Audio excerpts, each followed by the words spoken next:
Keragok kieu euy, teu pede di kamera mah. Ini sorangan teh. Ngobrolna mah artis TikTok.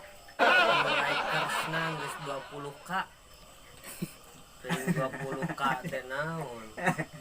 Sok, dar.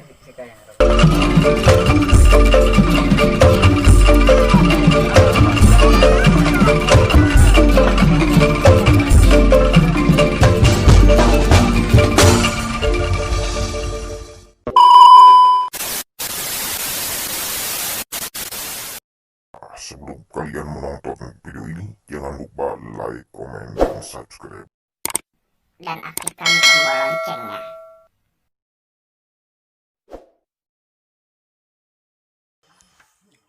Assalamualaikum warahmatullahi wabarakatuh. Waalaikumsalam warahmatullahi wabarakatuh. Sampurasun. Rampes.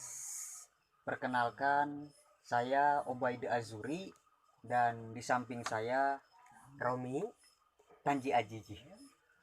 Nah, saya di sini untuk membuka atau mengawali channel Sanggar Obor dan memperkenalkan Sanggar Obor itu apa dan di mana Sanggar Obor itu didirikan, Awal mula munculnya Sanggar Obor itu di mana, dan untuk kalangan siapa aja sih Sanggar Obor tuh.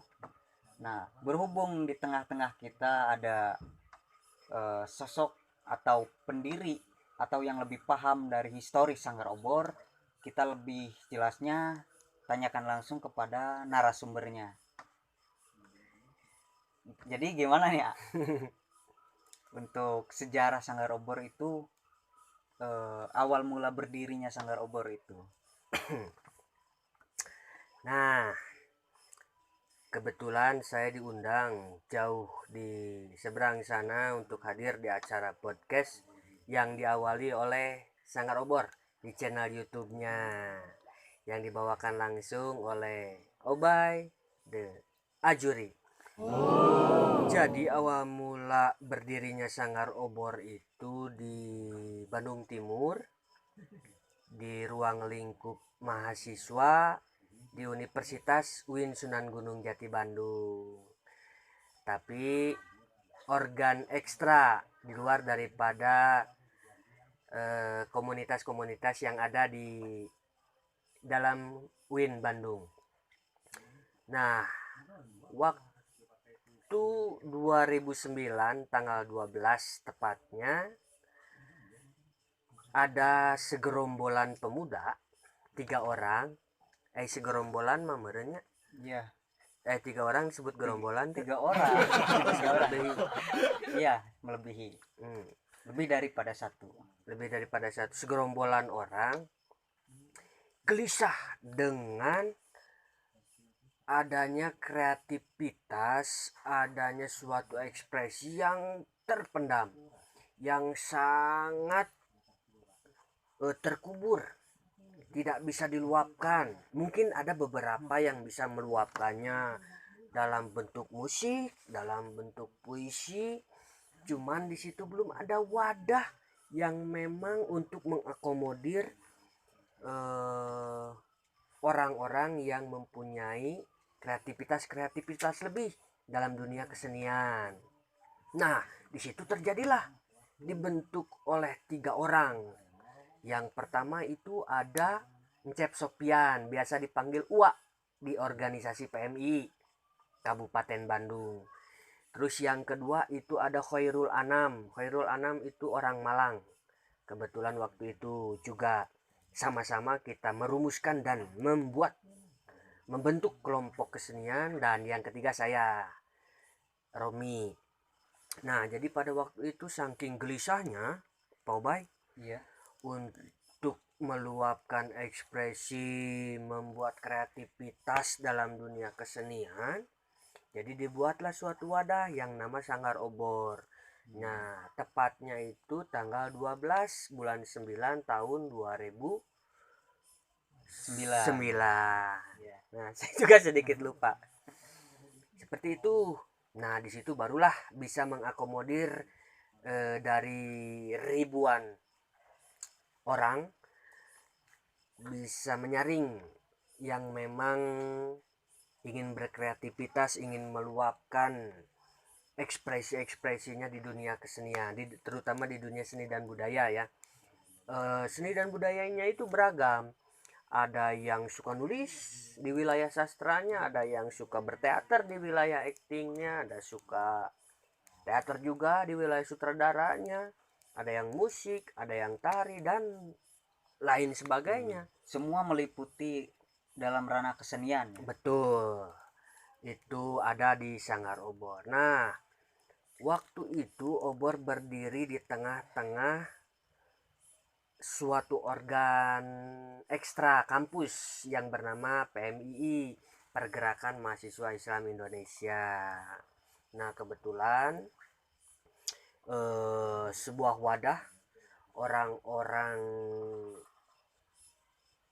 pergerakan yang suka dan doyan menyampaikan aspirasi-aspirasi masyarakat di tengah hiruk pikuknya politik yang ada di Indonesia.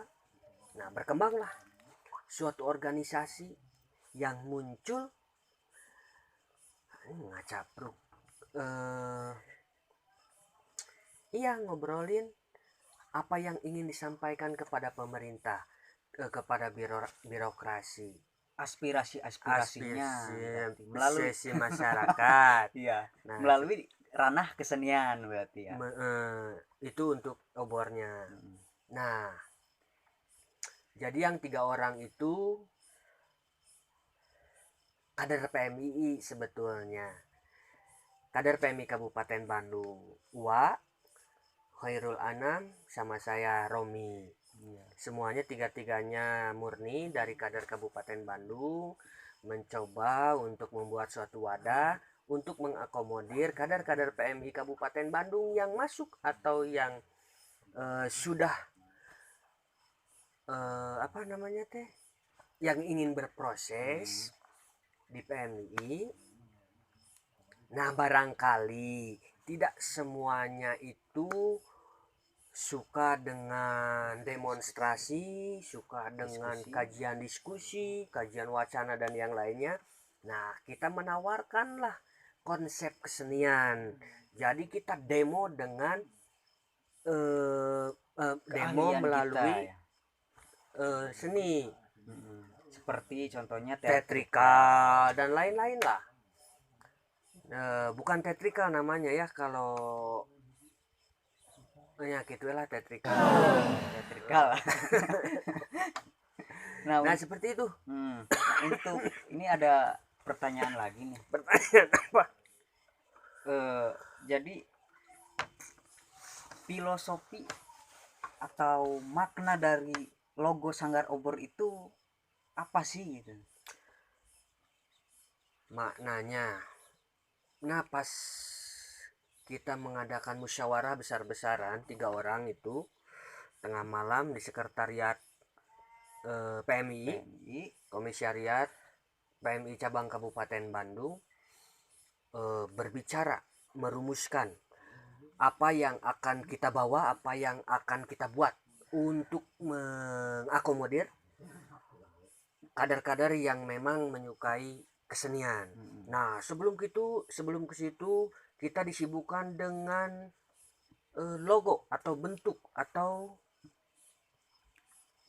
ciri apa yang akan apa yang kita identikan, apa yang akan kita ambil sebagai identitas di nama kelompok kita.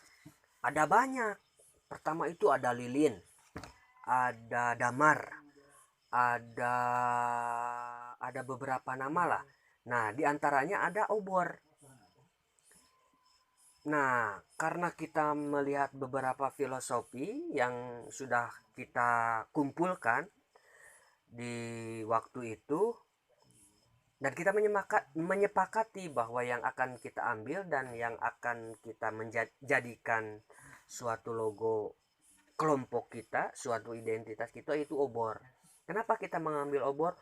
Obor itu identitasnya jelas, bentuknya jelas, bahwa untuk saat ini obor itu sebagai legend, penerang yang masih ada sampai saat ini. Karena kenapa? Sebelum ada zaman listrik, sebelum ada teknologi yang masuk ke bumi ini, zaman dahulu kala para pejuang dan para pahlawan itu menggunakan obor. Iya. Dan obor itu beragam, ada yang dibuat dari bambu, ada yang dibuat dari bambu, dan ada yang buat dari bambu. Bambu semua. Jadi bambu semua. Nah, dibuatnya dari bambu. Nah, itu yang menjadi alasan kita untuk menamakan atau mengambil logo daripada komunitas Sanggar Obor. Nah, itu penerangnya meskipun kecil tapi bisa menerangi seluruh alam semesta. Jangan alam semesta, itulah Nusantara. Seperti itu, Pak Obay. Ya. Untuk 10 menitnya Kiki anu. ya, untuk ini kayak gini nih. Pasti nih pendiri-pendiri obor, khususnya yang ada di samping saya, pasti mempunyai sosok panutan yang dijadikan yang dijadikan panutan nih. Yang dijadikan panutan dalam ranah kesenian, kebudayaan atau apapun itu, dalam ruang lingkup kita mendirikan Sanggar Obor, atau dalam diri kita pribadi pasti mempunyai panutan. Siapa sih sosok panutan yang Idola gitulah, iya. meni muter-muter Iya. sok. Iya. Siapa sih sosok yang dikagumkan? Sosok yang saya kagumi sampai saat ini adalah Nabi Muhammad Sallallahu Alaihi Wasallam. Sallallahu alaihi. Selain itu, Mas, selain itu. Nah, kalau di dunia seni dan kebudayaan, saya mengidolakan sekali senior saya, guru saya, meskipun beliau itu tidak pernah mengakui bahwa saya adalah muridnya. Tapi saya sedikit memaksa dan saya selalu berusaha untuk diakui oleh beliau, yaitu Kang Wawan Gunawan, yang memberikan motivasi kepada saya, memberikan pelajaran-pelajaran, memberikan suatu ilmu tentang seni dan budaya, tentang kehidupan, tentang sosial, di mana saya akan merasakan semua itu. Dan yang terjadi, alhamdulillah memang benar-benar terjadi dan saya sudah siap. Nah, itu Kang Wawan yang saya idolai. Nah, Kang Wawan itu saya belum paham benar nih untuk siapa Kang Wawan itu. Dia bergerak dalam ranah apa sih? Bergerak. Maksudnya aktif di kesenian, kebudayaan, atau siapa? Kang Wawan itu seorang kiai.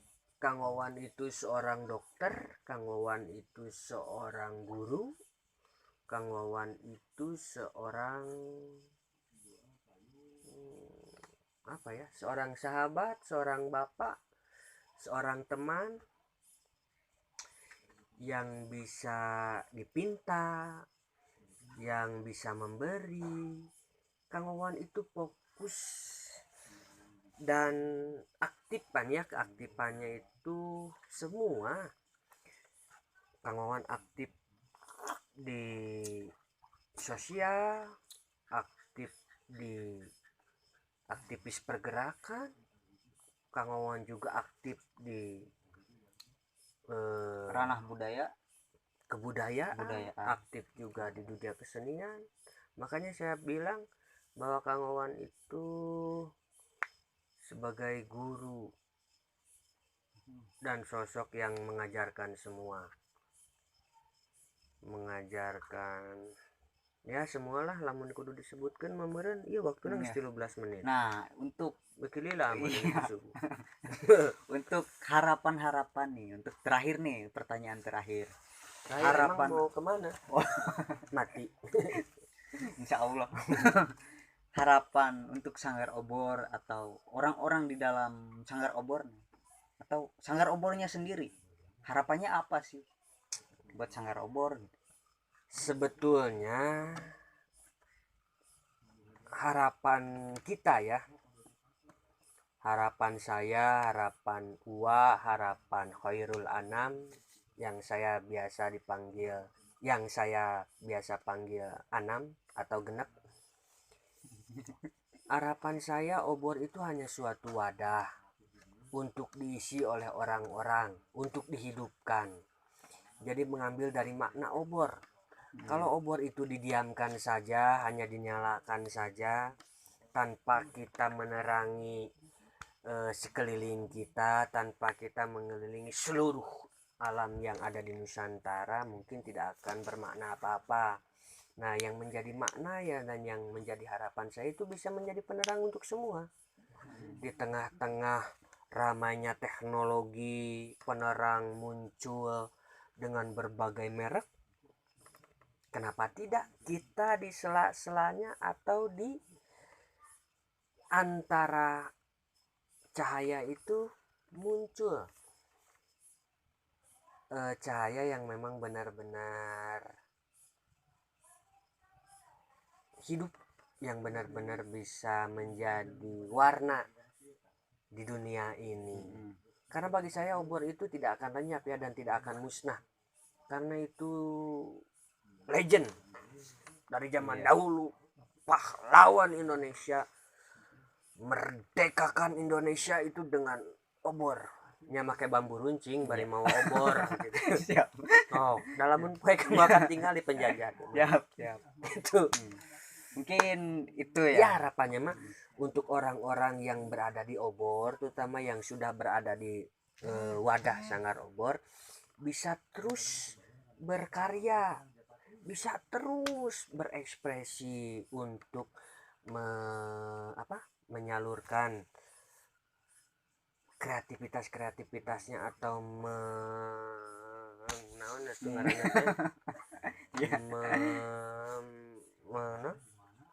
Ya gitu.